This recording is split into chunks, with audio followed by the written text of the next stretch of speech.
Hi everyone, my name is Grace Gary, and today I'm going to be talking to you about the Amish population.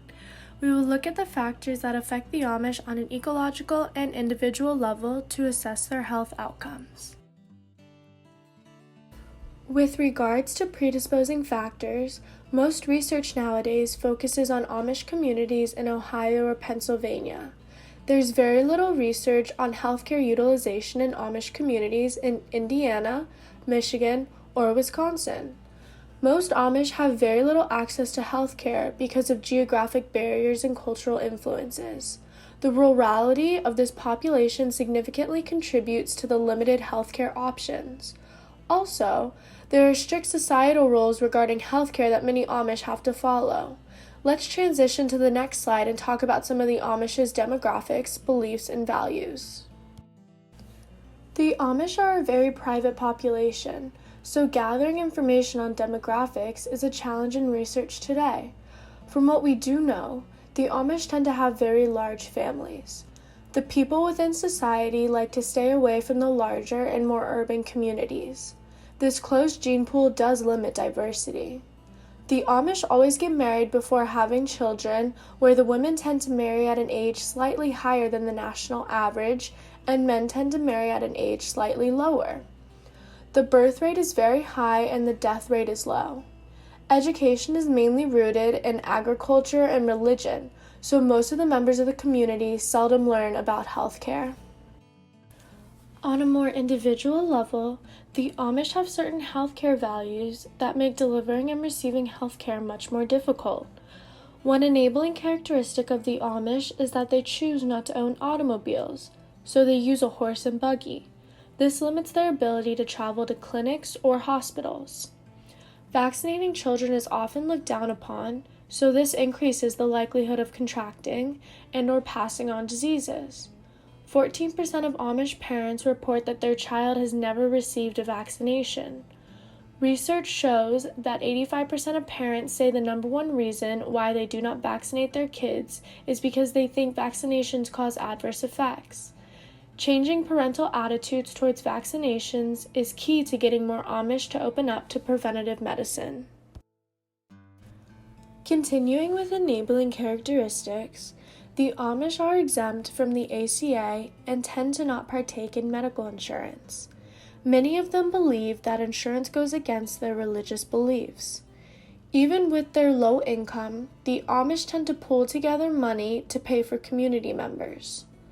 Without proper health insurance, there's a lack of preventative health care, which can drive up the cost of health care for this population overall.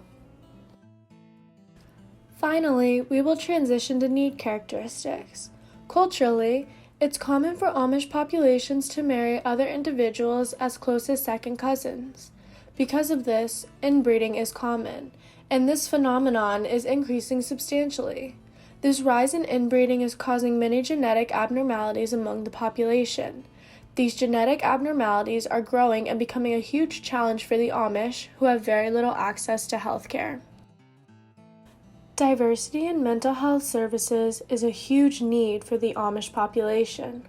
More and more Amish are becoming open to the idea of services tailored to help their mental health issues, but religion is a big barrier to this need.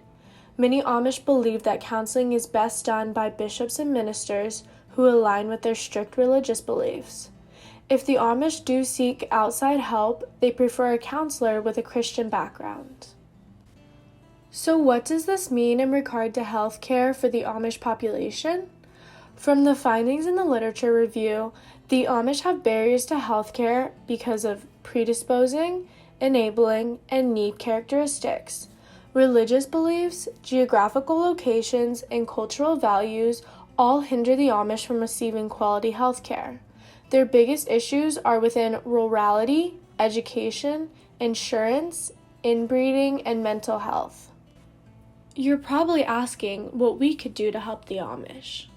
There definitely needs to be more research in understanding the utilization of medical services in Amish populations from all states in the U.S. Right now, research is concentrated in Amish populations in Pennsylvania or Ohio. New evidence in the Amish's way of life can help practitioners try to find new ways to mitigate health disparities. Finally, we need to find new means of working with the Amish's religion to tailor unique methods of healthcare delivery, especially preventative medicine. These calls to action will improve the quality of life for all individuals within Amish populations. So now I pose to you guys 2 discussion questions. Since the Amish typically pay for healthcare services out of pocket, would including the Amish in the ACA be beneficial? Why or why not? What's one way preventative medicine can be implemented into the Amish's population? And how can preventative medicine mitigate their current health disparities?